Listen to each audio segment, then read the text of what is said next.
Esta noche quiero hacer una presentación en la continuidad del tema sobre los 144,000. Quiero hablarles en cuanto a las puertas de perla del libro de Apocalipsis. Sin embargo, antes de que estudiemos este tema, quiero pedirles que junto conmigo inclinen sus rostros y vamos a orar. Nuestro Padre, gracias por el maravilloso día que nos has concedido.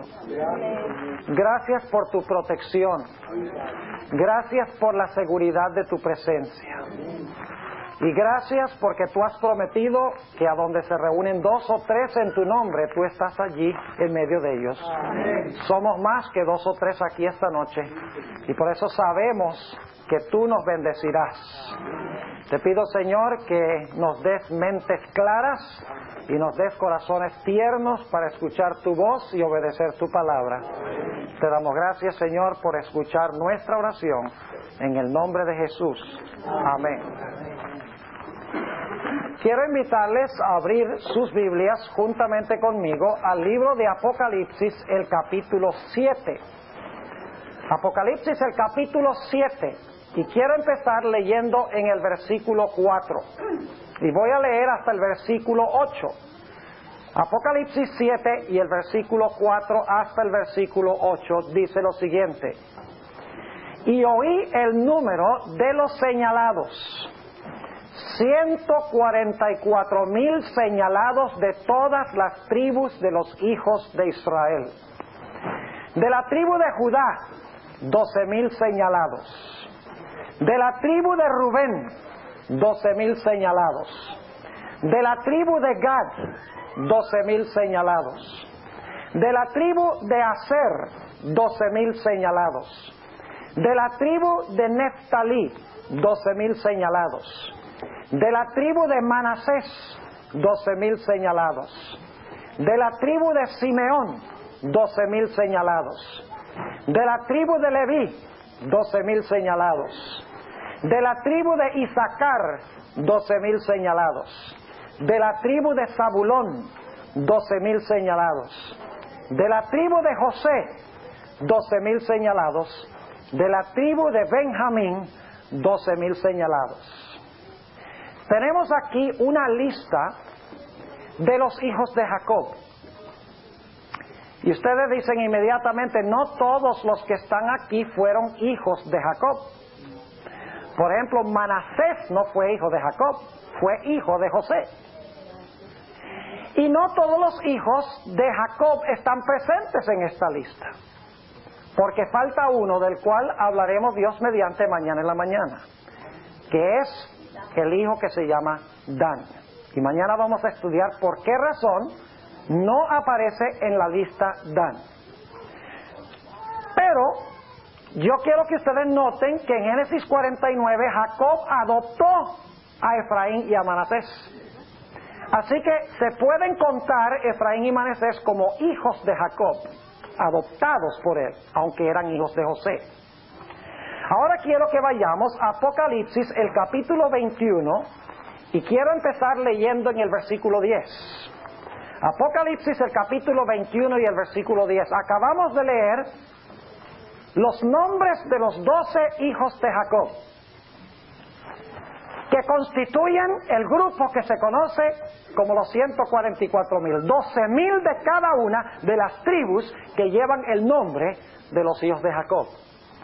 Ahora quiero que noten a dónde se encuentran los nombres de esos hijos de Jacob. Apocalipsis 21 y empezando en el versículo 10.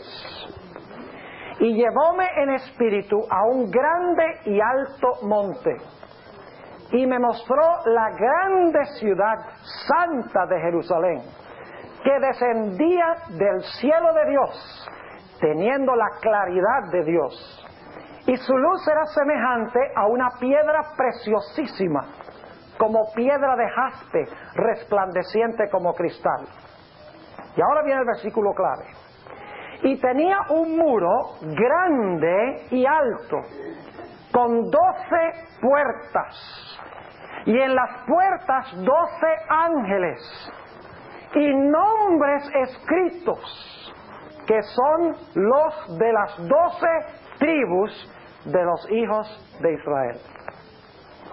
Ahora, hermanos y hermanas, yo quiero que ustedes noten que esa lista de los hijos de Jacob en Apocalipsis 7, esa lista que tiene 12,000 sellados de cada una de las tribus que llevan los nombres de los hijos de Jacob, esos nombres se encuentran grabados en las puertas de la Nueva Jerusalén.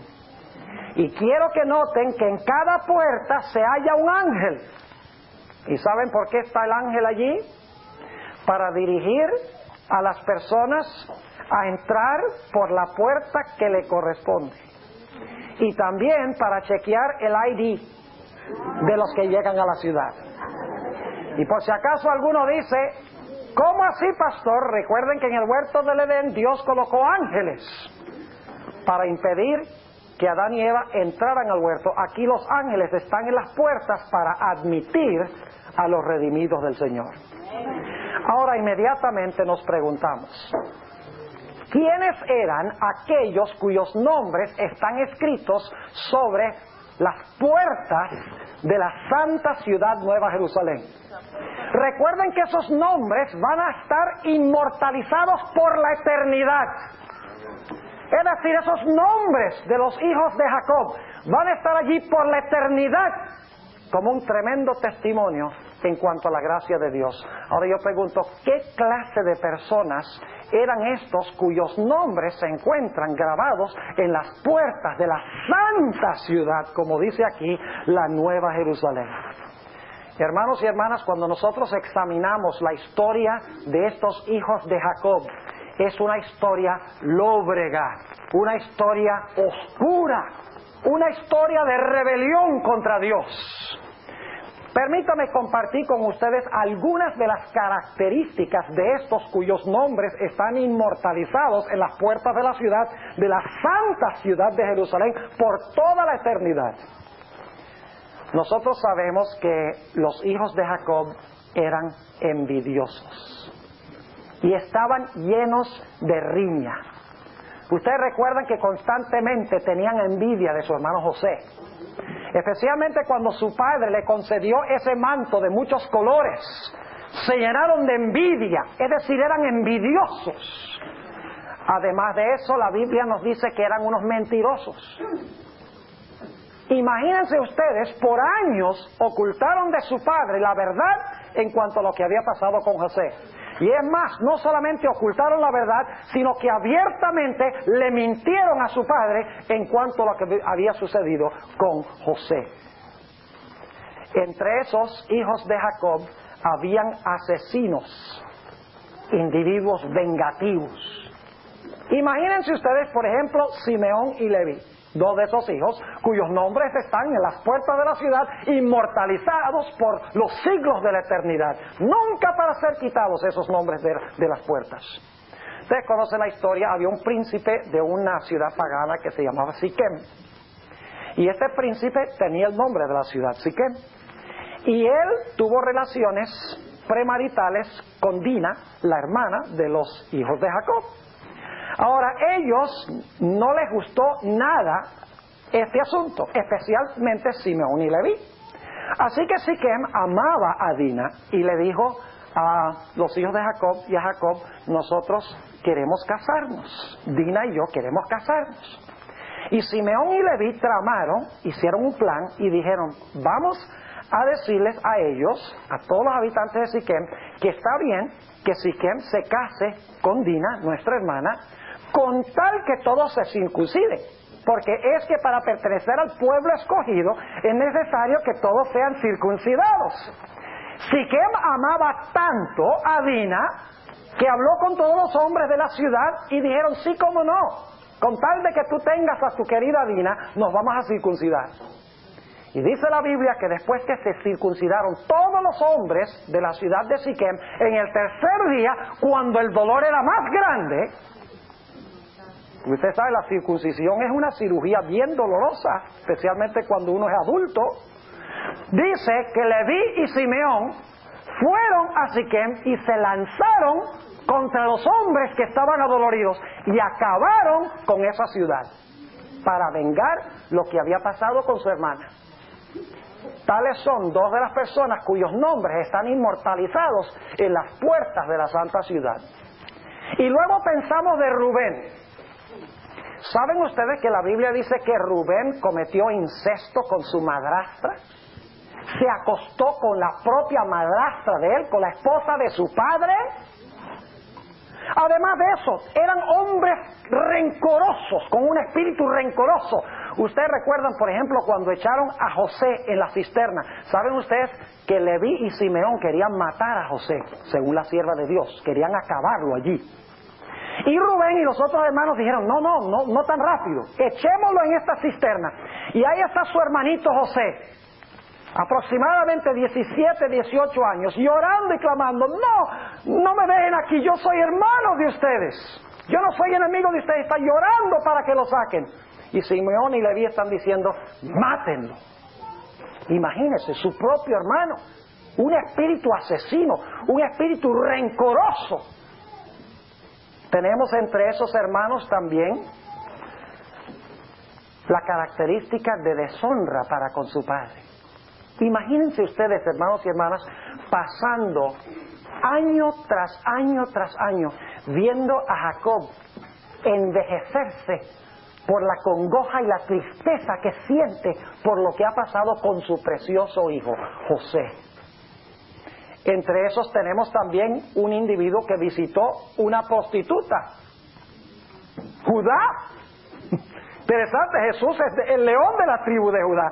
Judá visitó a Tamar, una prostituta, y no sabía que era su nuera, porque ella se disfrazó, según la Sagrada Escritura. Ahora imagínense, entre aquellos cuyos nombres van a estar inmortalizados en las puertas de la ciudad por la eternidad, están individuos que cometieron asesinato, gente mentirosa, gente celosa, gente que cometió incesto, gente rencorosa, gente que deshonró a su padre. Y había también gente con carácter bien débil. Por ejemplo, Rubén era un jellyfish, para aquellos que entienden inglés. ¿Sabe? Cuando llevaron a José, él fue el que sugirió, dijo, echémoslo en esta cisterna, no le hagamos nada. Y era el plan de él, después que los hermanos se fueran, él iba a regresar, iba a liberar a José. No tenía columna vertebral, siendo el mayor, para decir, esto está mal, no debemos hacerle esto a nuestro hermano, y haberse parado por la verdad. Rubén mostró debilidad de carácter, y ustedes saben la historia, cuando él regresó, ya a José lo habían vendido a los ismaelitas, que se lo habían llevado a Egipto. Y Rubén lloró de dolor por lo que había pasado, pero ya era demasiado tarde. Además de esto, los hijos de Jacob pertenecían a una familia disfuncional. ¿Cómo les hubiera gustado a ustedes pertenecer a una familia a donde habían 4 madres de 12 hijos? Imagínense Jacob se casa con Lea, no queriendo a Lea, ahí engañado. Y ahora Lea empieza a darle hijos a Jacob. Y Jacob se casa con Raquel, a quien él amaba, de verdad, y Raquel no le daba hijos. Imagínense, debajo del mismo techo está Lea diciéndole, Jacob te quiere a ti, pero me da hijos a mí. Y saben que era una tragedia no tener hijos en los tiempos bíblicos. Porque tener hijos, mientras más hijos, mayor la señal de la bendición de Dios. Y decía Raquel a Jacob, Jacob, dame hijos que me muero. Estas 2 mujeres peleando. Entonces Raquel se le ocurre una idea, ella dice, yo sé lo que voy a hacer, yo voy a tomar a mi criada, a mi sierva, y ella va a tener hijos en mi lugar. Y le dice a Jacob, mira, yo quiero que tú tengas relaciones con esta esclava, y entonces tengo un hijo con ella. Y entonces tiene un hijo, y Raquel dice, ahora tengo hijo. Y dice Lea, eso no es nada, yo también puedo tomar a una sierva y tener hijos con ella. Así que ella también tomó su sierva y también tuvo hijos con ella. 12 hijos que provinieron de 4 madres. Ahora imagínense ustedes la conversación en la mesa a la hora de la cena. Imagínense las pataditas debajo de la mesa.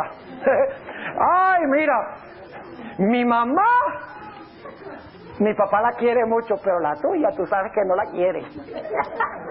Terrible. Una familia completamente disfuncional. Una familia completamente torcida, psicológicamente averiada. Y sin embargo los nombres de esos 12 hijos de Jacob están inscritos por los siglos de la eternidad en las puertas de la santa ciudad, la Nueva Jerusalén. Ahora yo pregunto, ¿qué clase de personas se va a encontrar en la Nueva Jerusalén? Vayan conmigo a Apocalipsis, el capítulo 22 y el versículo 14. Apocalipsis 22 y el versículo 14. Note lo que dice. Ustedes conocen este texto muy bien. Declara: bienaventurados los que guardan sus mandamientos.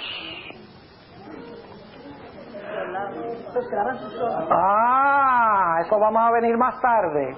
Yo estoy leyendo de la versión del 60, ¿ok? Aguántense, a eso vamos a ir más tarde. Bienaventurados los que guardan sus mandamientos, para que su potencia sea en el árbol de la vida y que entren por las puertas en la ciudad. Pregunta: ¿en la Nueva Jerusalén habrá pura gente que guarda los mandamientos de Dios? Entonces, ¿qué están haciendo los nombres de los hijos de Jacob en las puertas?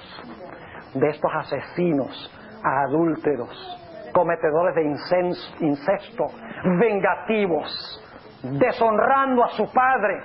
¿Qué están haciendo ellos adentro? En realidad, fíjense los que están afuera. Noten el versículo 15. Dice: mas los perros estarán fuera, y los hechiceros, y los disolutos, y los homicidas, y los idólatras, y cualquiera que ama y hace mentira. Según esta descripción, ¿dónde deberían estar los hijos de Jacob? Afuera. Deberían estar afuera. Y sin embargo la Biblia dice que las puertas tienen sus nombres y están adentro. Ahora imagínense ustedes a alguien que está fuera de la ciudad: un mentiroso, un asesino, un idólatra. Y el Señor lo ha dejado fuera de la ciudad. Y ese impío dice: pero Dios, ¿cómo es que tú los tienes aquí afuera y tienes el nombre de Simeón ahí en la puerta? ¿Acaso Simeón no fue asesino? Aquí estamos nosotros los asesinos afuera, pero ¿cómo tú pones el nombre de Simeón, el asesino, en la puerta?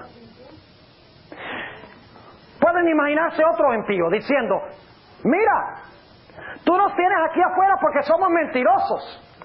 Pero todos esos hijos de Jacob eran unos mentirosos. Le mintieron a su padre. Tú nos tienes a nosotros aquí afuera porque somos adúlteros. Pero ¿qué nos dices de Rubén y de Judá, que cometieron incesto y visitaron rameras? ¿Qué hacen los nombres de ellos en las puertas de la ciudad? ¿Por qué estamos nosotros afuera y ellos adentro? Hermanos y hermanas, no solamente están los nombres de los hijos de Jacob, sino que hay individuos, 12,000 según leímos, de cada una de las tribus que pertenecen a esa misma tribu, que van a entrar por esa puerta. No solamente tiene Dios el problema de un individuo que cometió incesto y que cometió asesinato y que era vengativo y que era mentiroso. Dios tiene un problema mucho mayor. Son miles y miles que entran por esas puertas de la ciudad que tenían esa misma clase de carácter. Nos preguntamos, por lo tanto, ¿cómo es que Dios puede permitir que estos nombres estén inmortalizados en las puertas de la ciudad? ¿Y cómo permite que personas, miles de personas que tuvieron esos rasgos de carácter, entren por las puertas de la ciudad, cuando afuera están los que quebrantan los mandamientos y adentro están los que guardan los mandamientos? La respuesta es sencilla. Leví y Simeón llegaron a ser ex asesinos. Llegaron a ser ex mentirosos. Llegaron a ser ex adúlteros. Llegaron a ser ex vengativos. La Sagrada Escritura nos dice que aquellos que van a entrar por las puertas de la ciudad, aun cuando eran terribles pecadores, la Biblia nos dice que serán vencedores. Yo quiero que ustedes noten eso en Apocalipsis el capítulo 2. Apocalipsis el capítulo 2. Y voy a leer la conclusión a cada una de las 7 iglesias. La conclusión de las 7 iglesias. Y quiero que noten la palabra clave. Apocalipsis el capítulo 2 y el versículo 7, en primer lugar dice: el que tiene oído, oiga lo que el Espíritu dice a las iglesias. Al que ¿qué? Al que venciere, daré a comer del árbol de la vida, el cual está en medio del paraíso de Dios. Esta es la iglesia de Éfeso. ¿Al que qué? Al que venciere. Noten el versículo 11. El mensaje a la iglesia de Esmirna. El que tiene oído, oiga lo que el Espíritu dice a las iglesias. El que venciere no recibirá daño de la muerte segunda. Note lo que dice el versículo 17, que es el mensaje a la iglesia de Pérgamo. El que tiene oído, oiga lo que el Espíritu dice a las iglesias. Al que venciere, daré a comer del maná escondido y le daré una piedrecita blanca, y en la piedrecita un nombre nuevo escrito, el cual ninguno conoce sino aquel que lo recibe. Note lo que dicen los versículos 26 y 27, el mensaje a la iglesia de Tiatira. Declara: y al que hubiere vencido y hubiere guardado mis obras hasta el fin, yo le daré potestad sobre las gentes, y las regirá con vara de hierro, y serán quebrantados como vaso de alfarero, como también yo he recibido de mi Padre. Noten el capítulo 3 y el versículo 5, el mensaje a la iglesia de Sardis. Dice: el que venciere será vestido de vestiduras blancas, y no borraré su nombre del libro de la vida, y confesaré su nombre delante de mi Padre y delante de sus ángeles. Note lo que dice en Apocalipsis 3 y el versículo 12, el mensaje a la iglesia de Filadelfia: al que venciere, yo le haré columna en el templo de mi Dios, y nunca más saldrá fuera, y escribiré sobre él el nombre de mi Dios, y el nombre de la ciudad de mi Dios, la nueva Jerusalén, la cual desciende del cielo con mi Dios y mi nombre nuevo. Y finalmente el mensaje a la iglesia de la Odisea, el capítulo 3 y el versículo 21, al que venciere, yo le daré que se siente conmigo en mi trono, así como yo he vencido y me he sentado con mi Padre en su trono.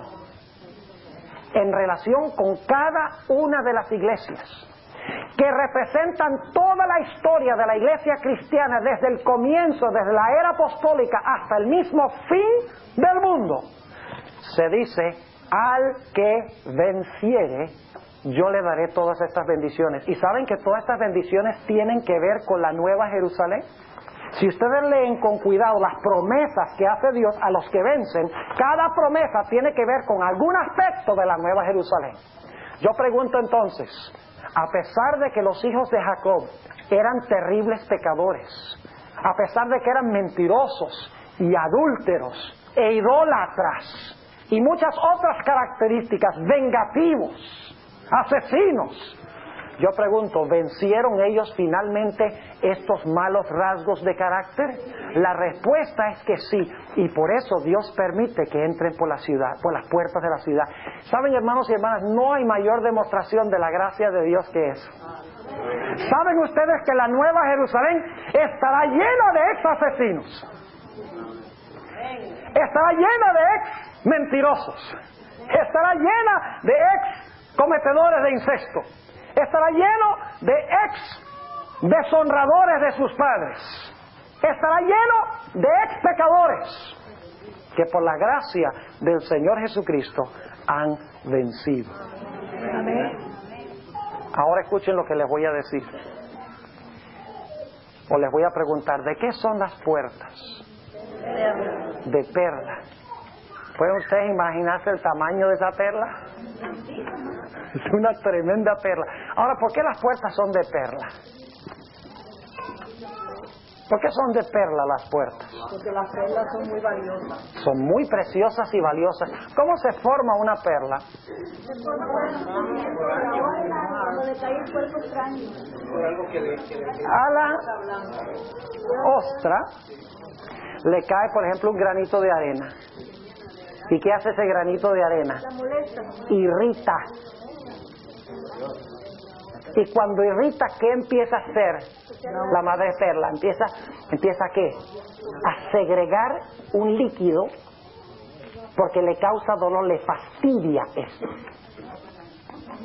Y empieza a soltarse líquido y entonces se va endureciendo y va formando lo que nosotros conocemos como la perla. Es decir, la perla se forma a través del sufrimiento. Los que entran por las puertas de la ciudad entrarán a través de mucho sufrimiento. El Señor Jesucristo dijo, es por medio de mucho sufrimiento y tribulación que debemos entrar ¿a dónde? Que debemos entrar al reino de Dios. Ahora, yo quiero que ustedes noten que cada vez que se habla de la Nueva Jerusalén, no se habla de puerta, sino que se habla de puertas, plural. ¿Cuántas puertas son?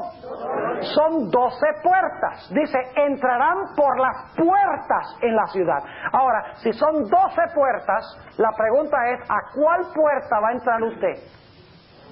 ¿Y a cuál puerta voy a entrar yo? Si son 12 puertas, ¿será que vamos a entrar por la una y salimos? Y entramos por la otra y salimos. Entramos por la otra y salimos.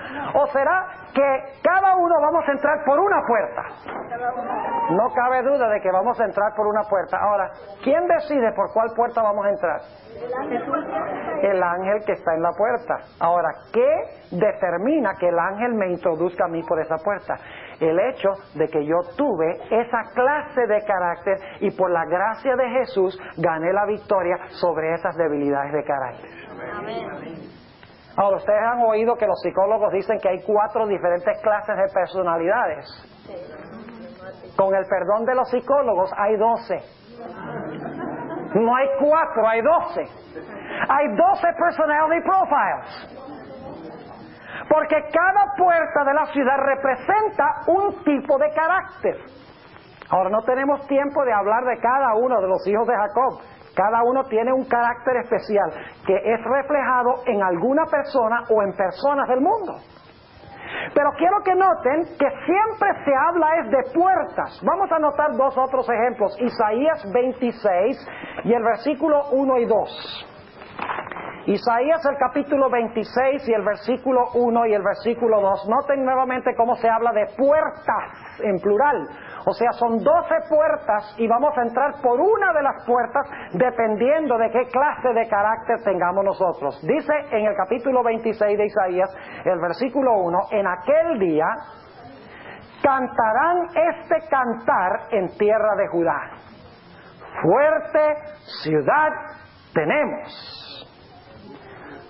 Salud o salvación puso Dios por muros y ante muro. Y luego note lo que dice. Abrid qué cosa. Abrid las puertas. Note en plural. Abrid las puertas. Y entrará la gente justa, guardadora de verdades. A eso vamos a volver en unos momentos. Lo que quiero que vean ahora es que son puertas. Y cada uno vamos a entrar por una puerta si tenemos los rasgos de carácter de ese hijo de Jacob y vencimos como venció ese hijo de Jacob. Dicho sea de paso, quiero preguntarles, ¿el carácter de los hijos de Jacob cambió tremendamente entre cuando le hicieron eso a José y cuando fueron a Egipto y encontraron a José como primer ministro? Lean ustedes la conclusión de la historia de José. Esos muchachos habían sido transformados en su vida.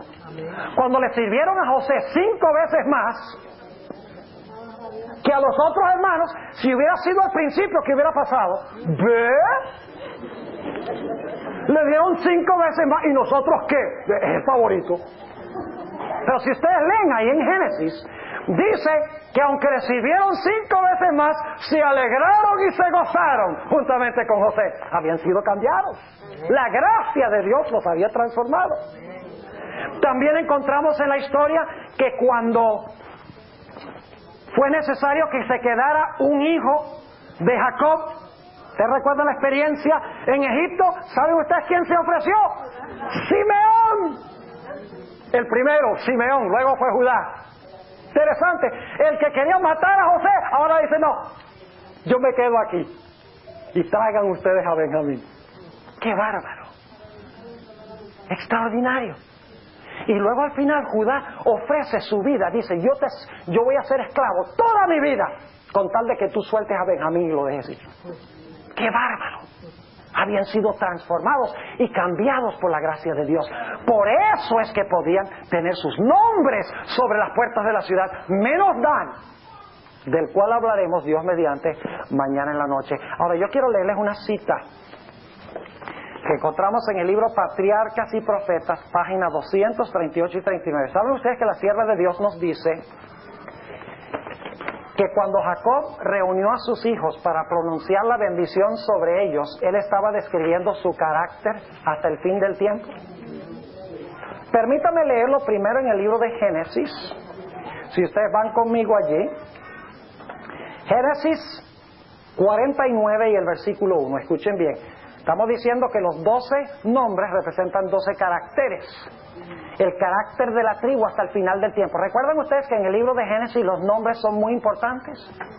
Dijimos eso y mostramos que en Génesis los nombres son importantes, denotan el carácter del que lleva el nombre.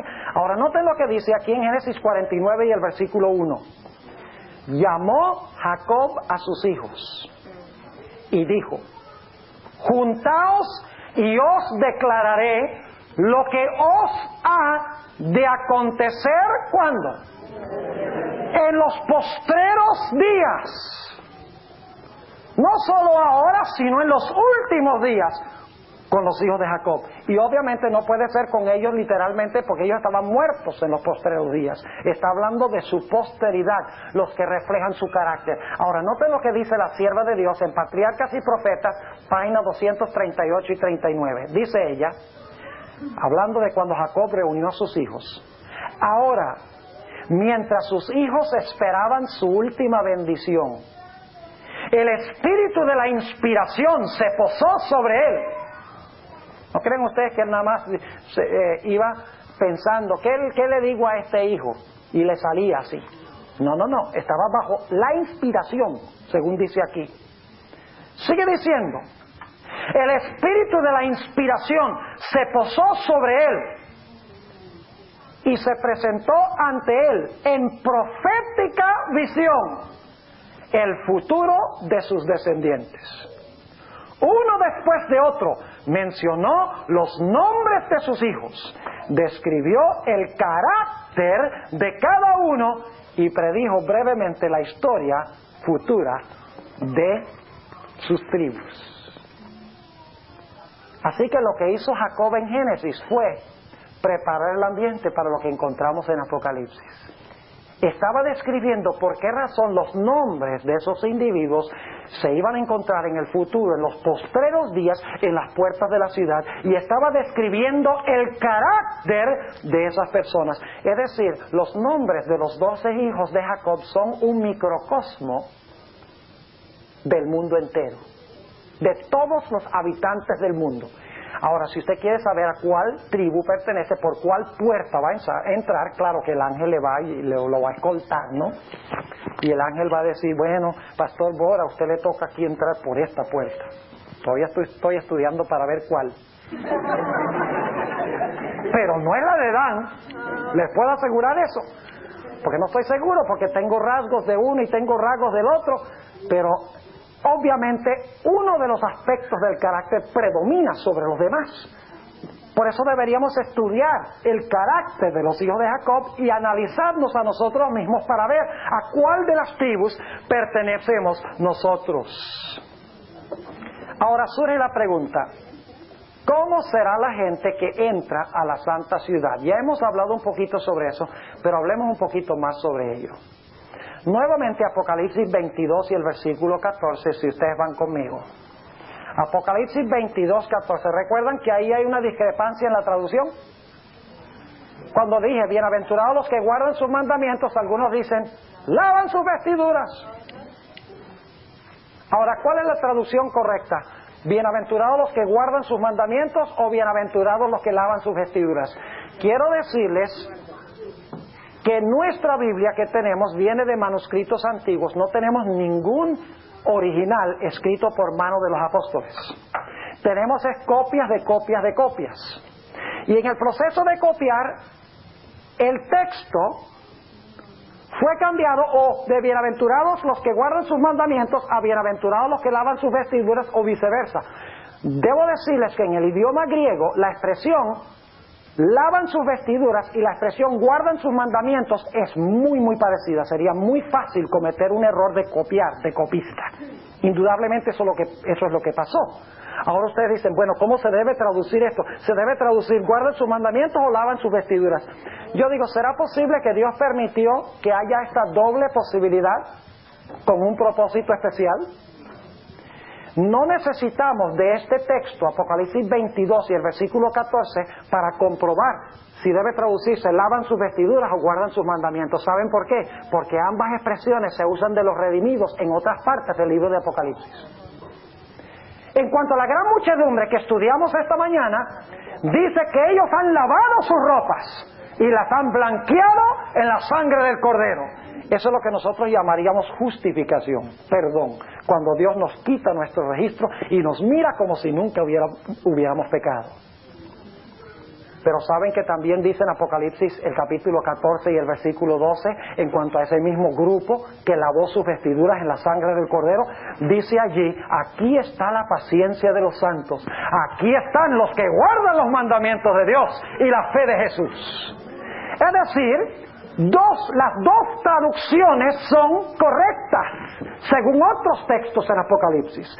Lavan sus vestiduras en la sangre del Cordero, tienen perdón, son justificados. Pero por el otro lado, guardan sus mandamientos. No solo tienen perdón, sino poder para guardar los mandamientos de Jehová. Son santificados. Los que entran por las puertas de la ciudad no solamente han recibido perdón, sino que han recibido en su vida pureza. No solo han sido justificados y perdonados, sino que han sido limpiados y han sido santificados en su vida. Notemos algunos textos que encontramos en la Biblia que indican este punto, que tiene que ser perdonados y limpiados. Porque muchos hoy en día dicen, no, con tal que yo confiese mis pecados, Dios me perdona y no importa la vida que yo viva. No, señor. La santificación no nos salva, pero la santificación demuestra si estamos salvos. Por sus frutos los conoceréis, dijo Jesús. No hay nadie que haya sido justificado cuya vida no haya sido transformada y cambiada. Ahora, noten lo que dice Apocalipsis, el capítulo 12 y el versículo 11. Apocalipsis 12 y el versículo 11. ¿Cómo vencen los hijos de Dios? Dice allí, hablando de la victoria de los hijos de Dios sobre Satanás, y ellos le han vencido. ¿Cómo le han vencido? Dos cosas. Por la sangre del Cordero y por la palabra de su ¿qué? De su testimonio. Sangre del Cordero y la palabra de su ¿qué? De su testimonio. ¿Y saben ustedes cuál fue parte de su testimonio? Dicen, no han amado sus vidas hasta la muerte. No solo recibieron perdón, sino por amor a Jesús estuvieron dispuestos a dar un testimonio hasta el punto de entregar sus vidas por Jesús. Fueron justificados, pero también fueron ¿qué? Fueron también santificados. Ahora vamos otra vez a Isaías, el capítulo 26, para que ustedes vean los mismos dos elementos, justificación y santificación. Nadie entrará en la ciudad que nada más fue perdonado. Usted tiene que ser perdonado, limpiado y transformado. Note lo que dice en el libro de Isaías, el capítulo 26 y el versículo 1 al 3. Isaías 26 y el versículo 1 al 3. Dice, en aquel día cantarán este cantar en tierra de Judá. Fuerte ciudad tenemos. ¿Cuál es esa ciudad? La Nueva Jerusalén. Fuerte ciudad tenemos. Salvación puso Dios por muro y antemuro. Y ahora note lo que dice el versículo 2. Abrid las puertas. Y entrará la gente ¿qué? Antes de guardadora hay otra cosa. ¿La gente qué? Justa. ¿Qué es lo que nos justifica? La sangre de Cristo. ¿Saben ustedes que la sierva de Dios dice que la justificación y el perdón son lo mismo en el camino a Cristo? Pregunto, ¿esta gente fue perdonada? ¿La gente que entra es justa por la sangre de Cristo? Sí. Dice, abrid las puertas y entrará la gente justa. ¿Y luego qué dice? Guardadora de qué? De verdades. En realidad en el hebreo dice guardadora de la verdad. ¿Qué es eso? Guardadora de la verdad. ¿Qué significa eso? La palabra de Dios. ¿Dónde está la verdad? La palabra de Es la palabra de Dios. Oh, Jesús es la verdad, sí. ¿Y dónde encontramos a Jesús? En este libro. ¿Cómo nos santifica Jesús? La forma como nos santifica Jesús es que nosotros asimilamos la palabra y la palabra entra y nos limpia. Ustedes dicen, ¿cómo así? Bueno, vamos a leerlo. Vamos al Salmo 119. Salmo 119, para que ustedes vean cómo funciona este proceso. Salmo 119, y vamos a leer el versículo 9, dice lo siguiente. ¿Con qué limpiará el joven su camino? Con guardar tu palabra. Y luego dice en el versículo 11, en mi corazón he guardado tus dichos, para no pecar contra ti. ¿Cómo es que cambia nuestra vida y es transformada nuestra vida? Por medio de meter en nuestro ser, ¿qué cosa? La palabra de Dios. Porque lo que metemos, sale. Déjenme darles una ilustración. Yo tengo aquí una grabadorita que está funcionando ahora. Yo lo grabo. Cuando yo toque lo que tengo en el cassette, ¿qué voy a oír? lo que usted dijo. Aquí ahora yo estoy hablando, estoy grabando mi voz aquí, y cuando lo vuelva a tocar va a salir la voz del hermano de cena. No, la tuya. No, la tuya. ¿Ah? La tuya. ¿Y por qué la mía? Porque lo que metí sale. ¿Ustedes creen que eso es menos verdad en nuestra vida espiritual? ¿Sabe que usted lo que mete por sus ojos es lo que sale en su comportamiento? Si usted deja que entre violencia, si usted deja que entre sexo, si usted deja que entre mentira, ¿sabe lo que va a salir? Violencia, sexo y mentira. Porque somos lo que permitimos entrar por nuestros sentidos. Si entra la palabra, reflejamos la palabra. Si entra la televisión, reflejamos la televisión. Note lo que dice Efesios 5. Efesios el capítulo 5. Y vamos a notar qué es lo que nos purifica, qué es lo que limpia nuestra vida, nuestro comportamiento. Dice en Efesios el capítulo 5 y el versículo 25 lo siguiente: maridos, amad a vuestras mujeres así como Cristo amó a la iglesia y se entregó a sí mismo por ella. Ahora nótenla. Para santificarla, limpiándola en el lavacro del agua por la palabra. ¿Cómo limpia Cristo a la iglesia? En el lavacro del agua, ¿por la qué? Por la palabra. ¿Qué dice en Isaías 26 entonces? Isaías 26 dice que entrará por las puertas a la ciudad la gente justa, justificada, pero la gente también que guarda ¿qué cosa? La verdad. Y la palabra es verdad, y la palabra es la que transforma y cambia nuestra vida a imagen y semejanza de Jesús. ¿Saben ustedes algo interesante? El Señor Jesucristo está ahora personalmente en el cielo, pero en la tierra está en un libro. Nosotros estamos personalmente en la tierra y en el cielo estamos en un libro. Y Dios solo escribe allá lo que vivimos aquí. Al igual que en la Biblia está escrito lo que Jesús fue aquí y lo que es allá. Su historia está en el libro. Si usted quiere ser más como Jesús, usted tiene que abrir la palabra y usted tiene que asimilar a Cristo a través de su palabra. Y a medida que hace eso diariamente, dedique su periodo devocional, su vida va cambiando, porque por la contemplación somos transformados. ¿Saben que en 2 Corintios 3:18 dice, contemplando en cara descubierta la gloria del Señor, somos transformados a su misma semejanza? ¿Saben ustedes cuál es la palabra transformados allí? Es la palabra metamorfoeo. Enseñé varias veces cuando dirigí los conquistadores el honor de mariposas, la especialidad de mariposas. Y hay un milagro, hermanos y hermanas, que para mí es uno de los más grandes milagros de la naturaleza, y es como un gusano a quien todo el mundo le tiene miedo, todo peludo ahí, dice que da fiebre si lo tocas. Esa es la tradición. Se arrastra, andan los árboles, ahí nadie lo quiere tocar. Y luego entonces ese gusano se mete dentro de un capullo, de una crisálida. Y en cuestión de unos días no sale un gusano sino una mariposa. Hermosa, linda, preciosa, que vuela. ¿Qué ha pasado? Se ha realizado una metamorfosis. La Biblia dice que todos nacimos gusanos. Y usted dirá, a mí no me gusta que me diga gusano. Bueno, no soy yo el que lo digo, lo dice la Biblia. Pero por la gracia de Jesús, estos gusanos, como los hijos de Jacob, pueden ser transformados y cambiados por la gracia de Jesús, para que podamos entrar por las puertas de la santa ciudad. Y eso sucede no solo cuando Cristo nos perdona, sino que sucede también cuando Cristo, por su palabra, nos limpia y nos transforma a su misma semejanza. Permítame ilustrar este punto para que puedan entender cómo lo hace Dios. Quiero regresar al libro de Génesis.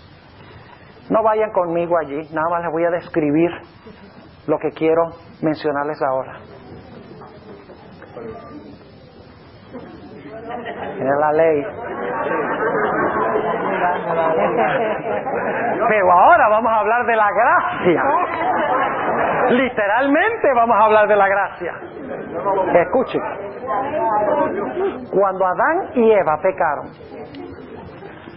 lo primero que ellos hicieron fue tratar de justificar su pecado. Cuando Dios vino y habló con Adán, le dice, ¿qué es lo que hiciste? Adán dice, la mujer que me diste por compañera. Me dio y comí. ¿Estaba arrepentido Adán? No. ¿Estaba triste por lo que había hecho? No, se estaba justificando. Eso es lo que representan las hojas de higuera con las cuales ellos se cubrieron. Su intento de cubrir su propia desnudez con su propia justicia. Y lo demostraban porque Adán dice, la mujer que le está echando la culpa a Dios, dice, si tú no me das a esa mujer, a mí no me pasa eso. Y luego viene donde Eva le dice, ¿qué es lo que has hecho? Dice, pues la serpiente que tú hiciste. Si no es por esa serpiente que tú haces, fíjese que le está echando la culpa a Dios y a la serpiente. Si no hubiera sido por eso, yo no peco. ¿Siente Eva tristeza por su pecado? No. ¿Qué está tratando de hacer? Justificarlo. Ahora escuchen. ¿Cuándo fue que Adán y Eva cambiaron de actitud? Sí, Señor. Déjeme describirles lo que pasó. Las siervas de Dios lo describen, patriarcas y profetas. Dios le dijo a Adán, mira Adán, lo que tú has hecho es una cosa terrible. Tú has admitido que has pecado. Tú le echaste la culpa a la mujer y le dice a la mujer, lo que tú has hecho es tan terrible. Tú no te imaginas cuán terrible es. Tú le echas la culpa a la serpiente y a mí. Yo te voy a mostrar cuán terrible es esto. Y le dice a Adán, Adán, anda, busca un corderito. Y esto es en un mundo donde no había muerte. Hoy en día matan gente. Así es la vida. Sí está malo el mundo, ¿no? Decimos nosotros. Pero no nos alarma, no nos aterra la muerte. ¿Saben por qué? Porque nuestra mente ha sido desensibilizada, ha sido endurecida por estar expuestos constantemente al fenómeno de la muerte. Pero imagínense a Adán en un mundo donde nunca había muerto nada. Y ahora Dios le dice, trae ese animalito, ese corderito que no te ha hecho nada. Agarra un cuchillo. Y algunos siempre quieren saber de dónde salió el cuchillo. Ese no es el punto. De alguna parte salió. Una piedra afilada. Un implemento afilado, digamos. Ok, una piedra, sea lo que sea. Pero Dios le dijo, toma el cuchillo, vamos a usar un cuchillo. Nada más por ahora, porque con eso podemos identificarnos nosotros. Le dice, quiero que tomes el cuchillo, agarra ese cordero y estira su quijada y agarra el cuchillo y córtale la garganta desde un lado al otro lado. Y la sierva de Dios lo describe. Dice que Adán tomó el cuchillo en su mano y rajó el cuello de ese pequeño cordero. Y la sangre empezó a chorrear del cuello de ese cordero. Y ahora el cordero queda inerte en sus brazos. Está muerto, no se mueve. Y Adán está aterrado. de lo que está pasando, viendo la sangre manchar sus brazos. Y Dios le dice: Adán, eso es lo que le va a pasar a mi hijo por lo que tú hiciste. Hermanos y hermanas, ¿saben que ese fue el momento cuando Adán se convirtió y vio lo terrible que era su pecado? ¿Saben que en ese momento Adán dijo: oh Señor, perdóname por lo que he hecho? Pero también de ese sacrificio fluyó poder. Porque Adán dijo: si el pecado es tan terrible que va a crucificar al Hijo de Dios, yo no quiero nada más que ver con el pecado. Amén. El sacrificio no solo lo perdonó, sino que, captando una visión del sacrificio, sintió repulsión y odio por el pecado que le iba a quitar la vida a Cristo Jesús. ¿Cómo vencemos nosotros el pecado? ¿Tratando de vencerlo? No, mirando cuánto cuesta el pecado. Y solamente podemos divisar cuánto ha costado el pecado si estudiamos la Sagrada Escritura. Si dedicamos esa hora que dice la hermana White de contemplación diaria a la vida de Jesús. Especialmente, dice ella, las escenas finales. Y dice que cuando contemplamos las escenas finales, el sufrimiento de Jesús, dice que nuestros corazones serán humillados y abatidos y caeremos llorando a los pies de Jesús, al pie de la cruz. Amén. Y luego Dios tomó esas pieles de ese cordero y vistió a Adán y Eva y cubrió su desnudez, como la justicia de Cristo cubrirá la vergüenza de nuestra desnudez. Amén. Esa es la forma como Dios nos ha dado para solucionar el problema del pecado: justificación y también santificación. Ahora vayan conmigo al Salmo 15. Porque algunos dicen: no, solamente va a haber en la ciudad gente perdonada. Yo digo que en la ciudad no va a haber solamente gente perdonada, habrá gente perdonada y cambiada y transformada, como los hijos de Jacob. Note lo que dice en el Salmo 15. Salmo 15. Y quiero que noten que este salmo es el salmo de los 144,000. ¿Cómo sabemos que este es el salmo de los 144,000? Vamos a ver cómo empieza. Jehová, ¿quién habitará en tu tabernáculo? ¿Quién residirá en el monte de tu santidad? Pregunto, ¿quiénes son los que están en el monte de la santidad de Dios en Apocalipsis? ¿Quiénes son los que le sirven en su templo día y noche? Entonces, este es el salmo de los 144,000. Note lo que dice el versículo 2. Aquí viene la respuesta. El que anda en integridad y obra justicia. Noten el énfasis sobre la santificación, la vida santificada, la transformación de la vida. El que anda en integridad y obra justicia y habla verdad en su corazón. ¿Saben qué significa eso? Habla verdad en su corazón. Los 144,000 dice que no había engaño en su ¿qué? En su boca. Hablan la verdad en su corazón. El que no detrae con su lengua. Esa palabra detrae no es una buena traducción. Calumnia, sí, pero la palabra hebrea significa el que muerde con la lengua por detrás. En inglés la palabra es backbite. El que muerde por la espalda con la lengua. Vamos a ver mañana que es el problema de Adán. Era una serpiente que mordía al caballo por detrás para tumbar al jinete. Versículo 13, el que no distrae con su lengua ni hace mal a su prójimo, ni contra su prójimo acoge oprobio alguno. Aquel a cuyos ojos es menospreciado el vil, mas honra a los que temen a Jehová, y habiendo jurado en daño suyo, no por eso muda, es decir, no cambia su palabra. Quien su dinero no dio a usura, es decir, no se aprovechó de los demás, cobrando un exceso de interés, ni contra el inocente tomó cohecho. Y luego dice, el que hace estas cosas no resbalará para siempre. Noten el énfasis sobre la diferente clase de vida que viven aquellos que están dentro de la ciudad. Notemos también el Salmo 24. El Salmo 24. Y ya voy a ir acercándome yo para acá también. Noten el Salmo 24, ya vamos a terminar, no vamos a estar mucho tiempo más. Salmo 24 es otro de esos salmos de los 144,000. Dice en el versículo 1: de Jehová es la tierra y su plenitud, el mundo y los que en él habitan, porque él la fundó sobre los mares y afirmóla sobre los ríos. Y luego note la pregunta: ¿quién subirá al monte de Jehová? ¿Y quién estará en el lugar de su santidad? ¿Ven que este es un salmo de los 144,000 también? ¿Le siguen al Cordero por donde quiera que va? ¿Ya Cristo entró a ese monte, a ese templo? ¿Ya entró cuando ascendió? Claro que sí. ¿Va a haber otros que van a ascender y van a entrar también? Sí. Ahora viene la respuesta, noten: el limpio de manos y puro de corazón. ¿Tiene eso que ver con el comportamiento, con la vida práctica? Claro que sí. El que no ha elevado su alma a la vanidad, ni jurado con engaño, él recibirá la bendición de Jehová y justicia del Dios de salud.